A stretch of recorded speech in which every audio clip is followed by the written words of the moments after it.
என்னடா இவன் விழுந்து எழுந்து பிராக்டிஸ் பண்றான்னு பாக்குறீங்களா? இவனுடைய தம்பியை யாரோ கொன்னுட்டாங்க. அதுக்கு பழி வாங்க தான் ரெடி ஆகிட்டு இருக்கான். தம்பிங்களா, சிஎஸ்கே பேனர் வேலை முடிஞ்சிச்சா? டோனி கட்டவுட்ல வச்சிட்டீங்களா? தெரியல, சிஎஸ்கே ரசிகண்டா. இவன் தான் அவனுடைய அப்பா. நில்லு பங்கு. நீ நாடானா சிஎஸ்கேன்ற, உன் பையன் நாடானா மும்பைன்றான். மும்பை கட் அவுட் வர வைக்கிறான். யாருப்பா? என் பையனா? உன் பையன் தான்டா, வேற யாரு? என்னப்பா டல்லா இருக்க? சாப்பிட்டியா இல்லையா? மகனே, அப்பாவை மன்னிச்சிடுறா, வேற வழி தெரியல.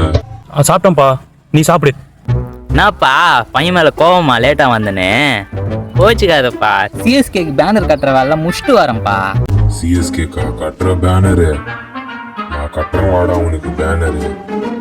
இவனுக்கு குழம்புல கேசரி காண்ற வேண்டிதான். மகனே, நல்லா குழம்பு ஊத்தி சாப்பிடுறா. என்னப்பா குழம்புல இஞ்சி அதிகமா போட்டியாண்ணா? கழுத்துல ஒரு மாதிரி பண்ணுதுப்பா. கழுத்தெல்லாம் ஒரு மாதிரி பண்ணலப்பா, அப்பாதான் குழம்புல ஒரு மாதிரி பண்ணிட்டேன். என்னப்பா சொல்ற? மகனே, குழம்புல விஷம் வச்சுட்டா.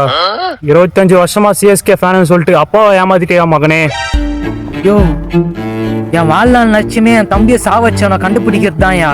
அந்த ஆசை திருத்து முன்னாடி என்ன சாவச்சிட்டியா நீ? அந்த கவலை உனக்கு வேணாம்ப்பா. இதே மாதிரி தான் உங்க தம்பியும் ஆர்சிபி ரசிக்கிறேன்னு சொல்லிட்டு இருந்தான். அவனையும் மேல அமிச்சிட்டேன்ப்பா.